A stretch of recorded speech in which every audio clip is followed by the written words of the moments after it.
Jomlah kita masuk dapur ya. Assalamualaikum warahmatullahi wabarakatuh. Hari-hari pun jumpa ya. Apa khabar sahabat semua? Harap sahabat semua sihat selalu, dimurahkan rezeki. Amin. Amin. Hari ni apa nak masak sambal ikan bilis ya. Jom kita tengok bahan-bahannya. Ini ada ikan bilis dalam 3 genggam ya. Ada asam jawa, setengah sudu makan. Bawang besar ni 2 biji ya. Ikan bilis tu 1 genggam. Ada 1 sudu kecil belacan, ada bawang putih 3 biji. Kisar ya. Yang ni 1 biji bawang untuk ditumis nanti ya. Cili kisar tu ikut pedas masing-masing. Opah buat 5 sudu makan.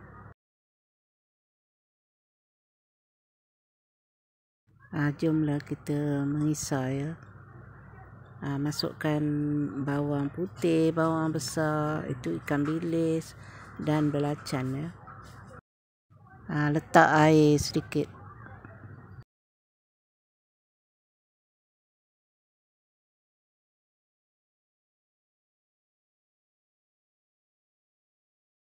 Minyak untuk menumis ya. Masukkan bawang yang 1 biji tadi tu. Hingga layu ya. Lepas tu masukkan ikan bilis tu sampai ikan bilis tu sedikit garing.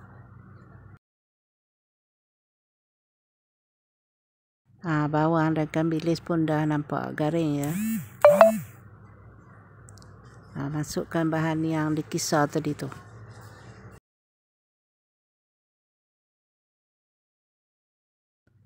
Tunggu kering sedikit.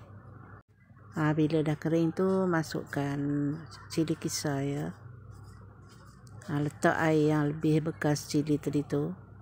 Dimasak hingga kering dan pecah minyak ya. Nak tunggu pecah minyak ya cili tadi tu.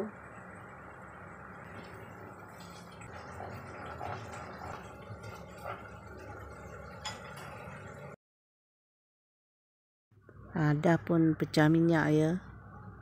Boleh masukkan asam jawa ya. Serbuk perasa, garam. Opah lupa letak gula ya. Masukkanlah gula tu ikut manis masing-masing ya. Sambalnya mesti masin, masam, manis ya. Selalunya kalau sambal macam ni orang makan dengan nasi lemak.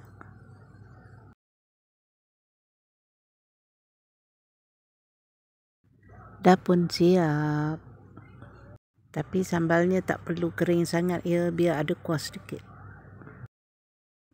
Yang goreng ni hari-hari ada ya, kaul, garam dan kunyit. Assalamualaikum warahmatullahi wabarakatuh. Jumpa lagi di lain video. Selamat mencuba.